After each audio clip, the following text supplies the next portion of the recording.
I became a multi-billionaire the moment I said it, with just one declaration, not because the money was in my hand, not because the bank account showed the zeros, but because I had claimed the truth of it.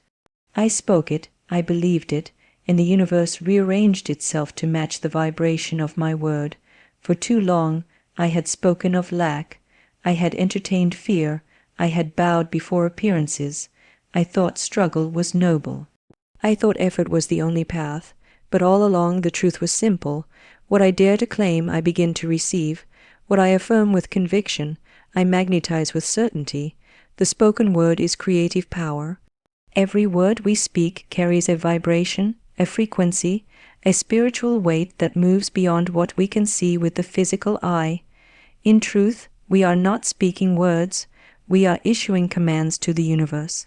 When I declared, I am a multi-billionaire, I wasn't describing my bank account, I was activating a spiritual blueprint. The creative force behind that declaration was not in the letters of the sentence, but in the belief that backed it. Words without faith are noise. Words spoken with conviction are laws. The moment I released that declaration, I stepped out of the realm of wishful thinking and into the divine act of creation. There is no power in idle speech. But the word spoken with authority, backed by inner knowing, becomes law in the invisible. It begins to mold and shape circumstances, people, ideas, and situations. The world outside may not shift immediately, but the shift begins the moment the word is spoken. The spiritual world is always listening. It does not listen to complaints, to begging, or to fear. It listens to declarations of truth. It listens to those who speak with the certainty of spiritual identity, not the desperation of human doubt. In that moment, I didn't wait for proof. I didn't wait for validation. I didn't need the numbers to confirm what I had already accepted in spirit. The spoken word is the seed. Just as a tree begins with a seed buried in silence, wealth begins with a word buried in belief. It grows in silence, nurtured by unwavering expectation. It is watered by gratitude, and it breaks through the soil of the visible when the conditions of belief are fully matured. But nothing begins without the word. The word is the spark, the instruction, the divine command. Most people misuse their words. They affirm lack, speak of limitations, reinforce their fears, and wonder why nothing changes. But you cannot sow seeds of poverty and reap a harvest of wealth. You cannot speak doubt and expect certainty. Every word you speak sets something in motion. When you speak wealth, you summon the current of abundance. When you speak of divine supply, you step into the stream that carries every form of prosperity. The spoken word also reprograms the subconscious mind. With every repetition of a truth, the old patterns begin to break.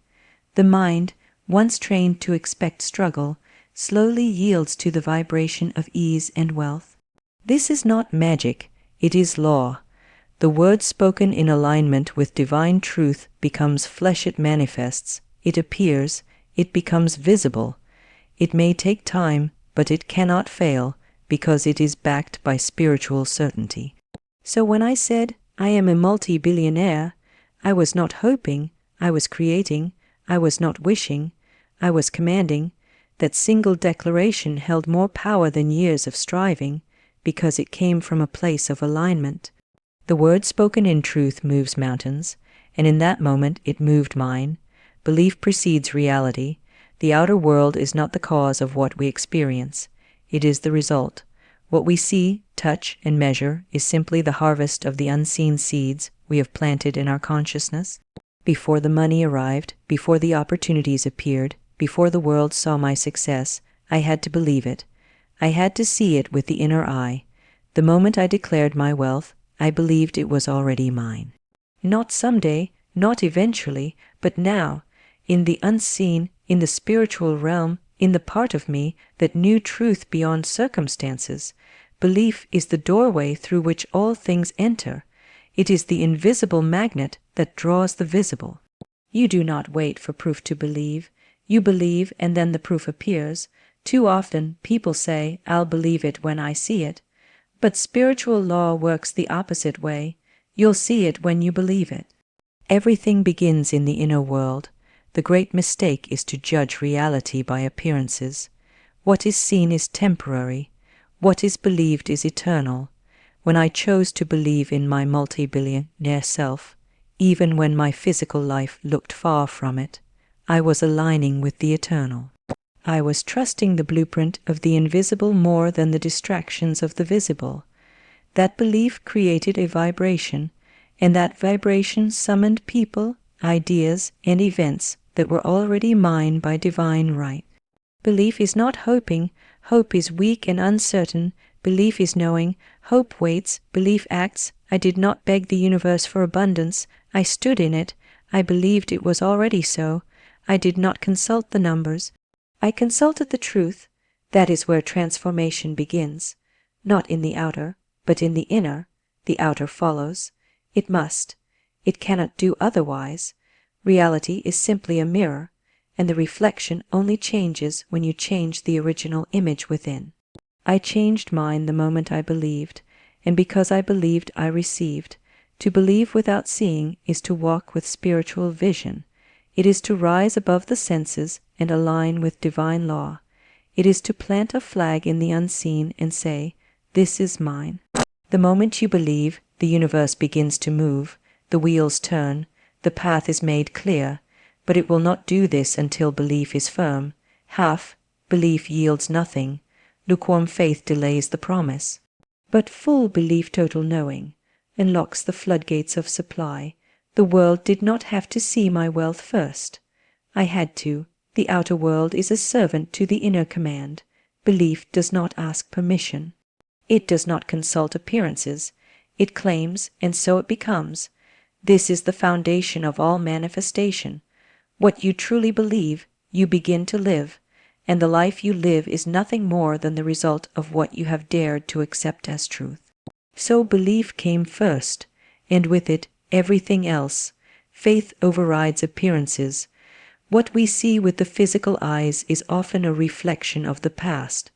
Thoughts we have already thought, words we have already spoken, beliefs we have already entertained. Appearances are not truth.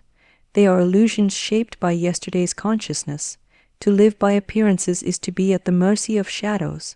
But faith stands in the face of those shadows and declares, "This is not the final word." Faith does not wait for change to believe. Faith believes, and therefore change comes. In my journey, nothing in the visible world indicated wealth. There were debts, there were delays, there were doubts from others, but I did not consult those appearances. I consulted the truth I carried within, the truth of abundance, the truth of divine supply, the truth that I was already a multi-billionaire in spirit. To operate by faith is to rise above the sensory world. It is to train the eyes to see what cannot yet be seen. It is to trust the invisible more than the visible. When I declared my wealth, I did so not because I had physical evidence, but because I had spiritual certainty. I had the word and I had the law. The law says that whatever you claim in faith becomes your reality. The moment you declare it and believe it, it begins to take form, regardless of what the world around you may look like. The senses will try to argue. They will say, "Look at the account, look at the bills, look at your situation." But faith replies, "Look at the promise, look at the truth, look at what I know within." That is how faith overrides appearances. Most people are ruled by what they see. They believe they are poor because the bank statement says so. They believe they are limited because their history tells them so. But those who understand spiritual law know that the outer world is not fixed. It is fluid. It is always responding to what we believe and declare. When you walk in faith, you are no longer bound by the visible. You become the cause of change, not the victim of delay. Every step I took after that declaration was a step of faith. I spoke wealth, I affirmed abundance, I acted with the calm assurance of someone who already had it, and soon the world began to catch up, but the faith came first. Faith is not blind. It sees more than the eyes can see. It sees into the truth of things. It recognizes that God is the source, and God lacks nothing. If God is your source, then you cannot be truly lacking. only temporarily unaware. Faith reminds you of who you are and what belongs to you by divine right. And so, when appearances said no, my faith said yes. When circumstances looked closed, faith kept the door open. It was not about forcing anything into being. It was about standing still in the truth until reality caught up. Faith didn't wait for the facts to change. Faith declared the truth, and that truth changed the facts. You don't chase abundance. You align with it. The moment I understood this, everything changed. For years, I had chased money like it was running from me.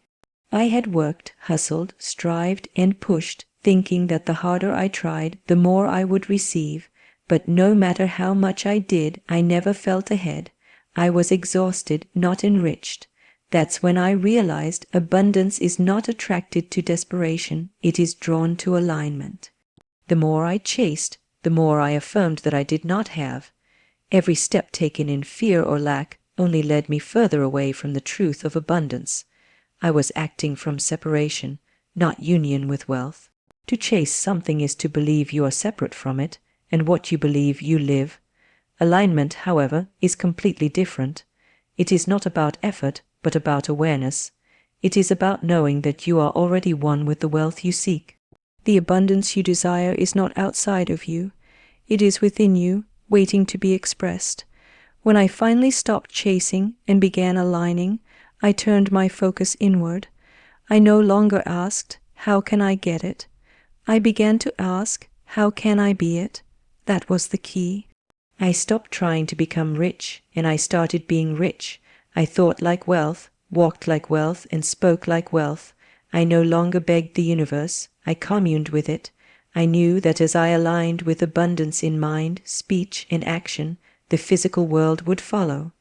Alignment means living in harmony with the truth that supply is already yours by divine right. It means releasing struggle, releasing fear, and stepping into the frequency of knowing. You begin to act from peace, not panic. You begin to give not out of pressure but out of power. You begin to trust divine timing, knowing that all you desire is already on its way. Or better, you no longer force doors open. You allow the right ones to swing open naturally. The energy shifts from chasing to receiving, from proving to embodying, and in that shift, miracles happen. When I walked in alignment, opportunities began to show up without me forcing them. People I needed to meet came to me. Ideas I couldn't force before began to flow. Money that was once delayed started to circulate freely. All of this happened because I aligned my energy with wealth, not worry. I made peace with the idea that abundance is not something to earn. It is something to express, and you express it through alignment with the truth. You don't need to fight for abundance. You simply need to step into it. The wealth you want is already here, vibrating at a frequency of confidence, gratitude, and certainty. The moment your thoughts, words, and actions rise to that level, you and abundance become one. That is alignment. And once you align, what once felt far begins to feel natural, because it always was. Divine supply is always available. It does not run out, it does not dry up, and it is not limited by economic conditions, competition, or timing. The idea of lack is a human illusion, a shadow created by fear and forgetfulness. But in the divine realm, which is the only true source, supply is infinite. It is an ever-flowing stream that only requires one thing to reach you: receptivity. When I understood this, I stopped believing in shortage. I stopped participating in struggle. I realized that all I desired already existed, and the only work I had to do was to align myself to receive it. The storehouse of heaven is never empty. It is never delayed. It is never behind schedule. It is always full, always flowing, and always present. I had to shift from believing in delay to knowing that supply is now. Most people live as though supply is conditional, based on how hard they work, how long they wait, or how much they sacrifice. But divine supply is not earned. It is accepted. It is not achieved. It is received. It is not delayed by the universe, only blocked by doubt, fear, or resistance. When I declared I am a multi-billionaire, I was not making a request. I was opening the floodgate. I was releasing the resistance that had been damming the flow. I was saying, in essence, I remember who I am and I remember what is mine. In that remembrance, supply began to move, not because I chased it, but because I was no longer pushing it away with fear. There is no effort in divine flow. It is natural, effortless, and complete.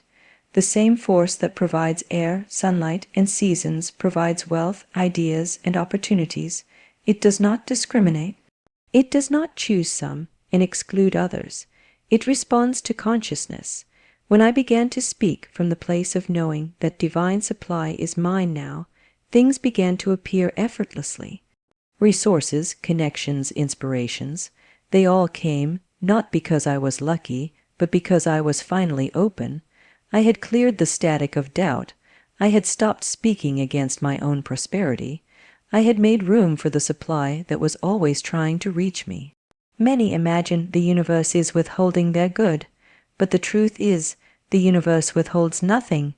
It responds to the tone of your inner speech, to the energy of your belief, and to the clarity of your expectation. Divine supply is not delayed. It is simply waiting for you to come into agreement with it. I learned that gratitude is one of the fastest ways to do this, not gratitude for what might come someday, but gratitude for what already is, even if unseen. I began to give thanks not for what I hoped would happen, but for what I knew already existed in the spiritual realm. That shift allowed the invisible to become visible. I did not need to ask, chase, or force. I only needed to align, speak, and receive from the eternal flow that never stops giving. Identity shapes destiny. Everything we experience in life flows from who we believe we are. The moment I began to see myself as a multi-billionaire, not just as a hopeful wish, but as a deep spiritual identity, I began to act, speak, think, and walk in harmony with that version of myself. Before the reality changed, I had to change. The outer world is only a reflection of the inner world, and until you shift who you are, nothing around you can truly shift. It is not about pretending or putting on a mask, it's about remembering.